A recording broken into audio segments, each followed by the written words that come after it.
Assalamualaikum warahmatullahi wabarakatuh. Selamat berjumpa kembali ya para pejuang cuan dan pejuang sangkutors. Bagaimana nih keadaan teman-teman semua? Nah, semoga kalian dalam keadaan sehat semua dan saya doakan ya buat kalian jadi orang sukses semua. Amin, mantap ya. Oke kawan-kawan ya, tetap secangkir kopi gitu kan harus selalu ada buat menemani kesempatan kali ini. Nah, dimana di kesempatan kali ini kalau kita lihat bersama-sama ya, untuk kinerja dalam sektor cryptocurrency kan dia masih naik turun gitu bro ya, masih naik turun 100 ya, pelan-pelan lah. Semoga saja nanti saat kalian itu melihat video ini gitu kan, harganya jauh lebih baik lagi ya. Saat ini kan Bitcoin di area 109,2. Siapa tahu nanti kalian menemukan ini harganya udah di area 110, 111 gitu. Yang penting nggak breakdown ya.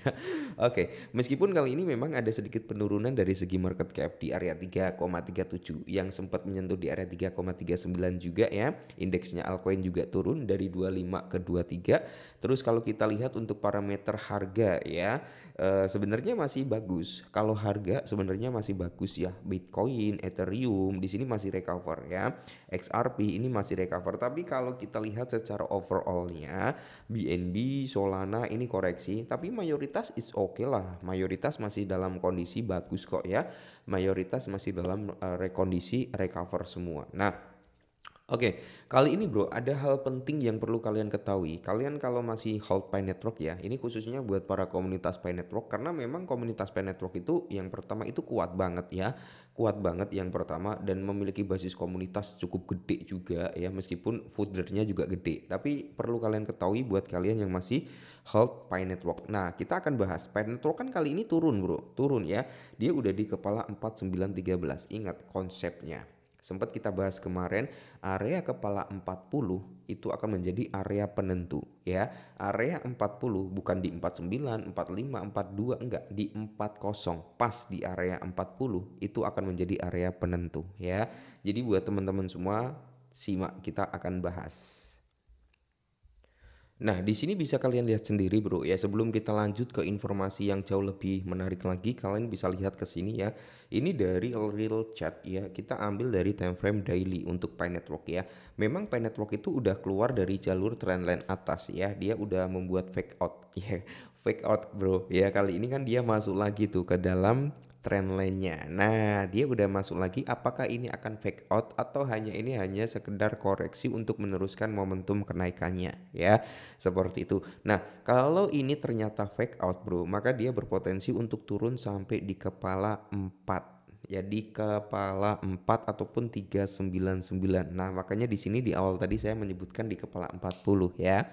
Karena itu antara kepala 99 ya sampai di kepala 40. Nah, sempat diprediksikan para analis juga ya, kalau Pcoin sampai bisa mempertahankan kepala 40, dia nggak break di bawah kepala tersebut bro ya, maka di sini prospek daripada Pcoin itu bisa breakout karena akan terjadi yang namanya pola triple bottom gitu kan. Nah, sempat kita bahas juga ya, tapi bottomnya itu hanya shadow bro ya, hanya shadow. Nah, kenapa saya bilang shadow ini ya, ini shadow pertama ini bro. Nah, ini sebagai bottom pertama ya. Shadow bearish kedua ini menjadi bottom ketiga ya.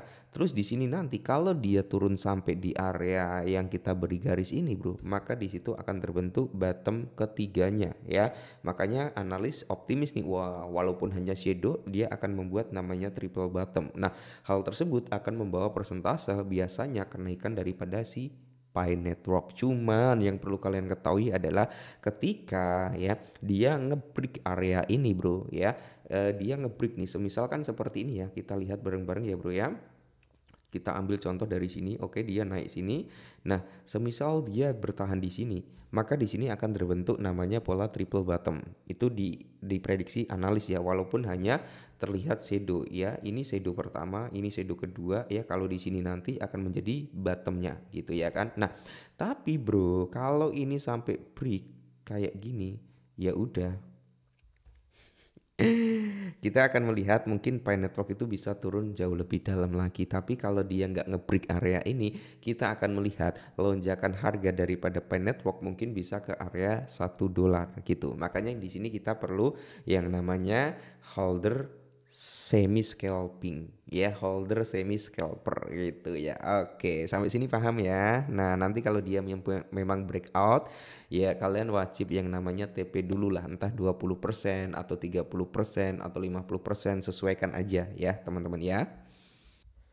Dan kita kan masih di awal Juli ya bro ya, hitungannya kita masih di awal Juli, di mana prediksi harga daripada Pi Network untuk di bulan Juli 2025 support utama ada di area 45. Gimana jika gagal bertahan? Nah ini di area 45 itu area support ya.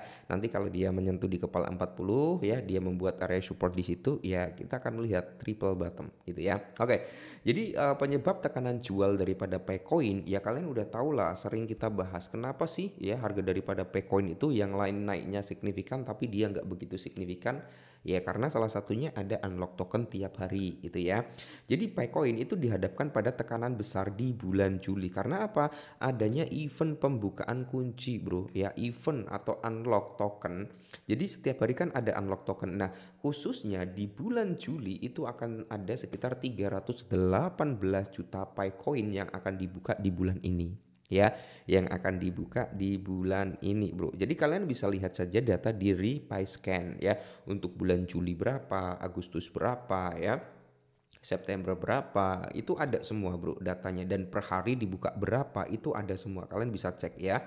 Nah dinamika makro dan momentum daripada si Picoin. Oke, jadi di sini kalau kita lihat dilansir dari Bain Crypto ya kan, momentum makro daripada Picoin itu juga dipengaruhi oleh penurunan pada indikator Chaikin Money Flow atau ICMF ya teman-teman ya, selama minggu lalu. Nah indikator CMF yang melacak akumulasi dan distribusi aset menunjukkan tren menurun yang menandakan apa? Peningkatan tekanan jual bro, seperti itu. Meskipun kemarin sempat kita bahas ya, ada beberapa whales yang memang mengakumulasi daripada si Picoin, mereka memindahkan dari bursa ke wallet mereka pribadi gitu ya. Nah, prospek pemulihan harga daripada Picoin gimana gitu kan? Oke, jadi harga daripada Picoin sendiri telah turun sekitar 2,18% selama minggu lalu. Nah, bertahan di area 49, 0,49 ya. Level dukungan ini telah membantu mencapai penurunan yang lebih tajam. Namun tetap rantai terhadap penurunan lebih lanjut. Jika Picoin gagal mempertahankan level ini, dukungan utama berikutnya adalah di area 0,45. Nah, mengingat faktor-faktor yang bermain daripada Picoin, kemungkinan akan mengalami koreksi pada bulan Juli, titik terendah sepanjang masa, atau akan membuat ATL-nya ya, akan membuat LTL, bukannya membuat ATH tapi ATL dari kepala 0,40 berjarak 19% dari harga saat ini ya.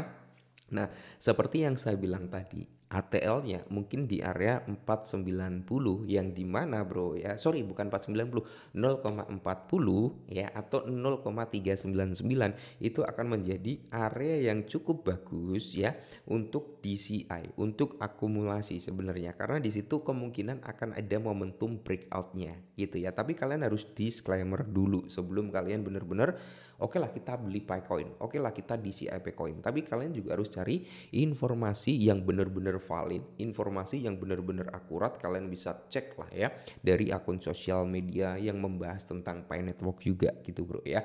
Nah kalau ditanya apakah saya masih hold, masih bro, bahkan saya pasang jaring di kepala 399 tadi lah ya, 3999 saya pasang harga jaring di area tersebut. Semisal kena naik, dia bisa breakout sampai di kepala 45 ya, bisa sampai di kepala 46 atau di kepala 5. Tentunya di situ saya akan TP dulu, paling nggak modalnya keluar, biarkan profit yang bekerja buat kita gitu ya. Oke, mungkin ini dulu, semoga bermanfaat, tetap semangat dan salam cuan.